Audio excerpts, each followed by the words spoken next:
DHS related candidate question विचारत होते sir. याद्या लागणार होत्या, त्याचं काय झालं, डेट आणखीन एक्सटेंड झाली होती.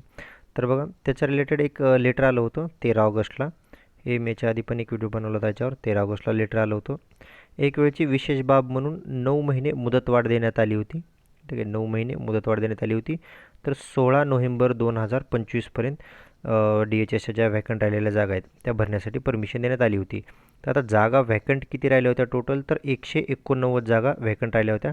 त्याच्यापैकी 136 या ग्रुप सीच्या होत्या आणि ग्रुप डीच्या 53 होत्या.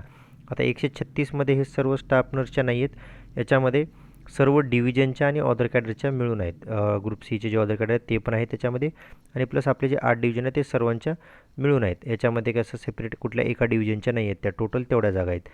तर त्याच्यापैकी आता काही डिव्हिजननं ज्या लिस्ट माझ्यापर्यंत आलेल्या आहेत ते एकतर कोल्हापूर डिव्हिजननं, बघा एक कोल्हापूर डिव्हिजनने एक लिस्ट लावलेली आहेत. त्याच्यानंतर हे बघा हे ठाणे डिव्हिजननं पण लावलेले आहे. हे ठाणे डिव्हिजन, ओके. हे फिमेल हे कॅन्डिडेट्सची लिस्ट ऑदर कॅडरचे पण आहे, ते पण बघू शकता.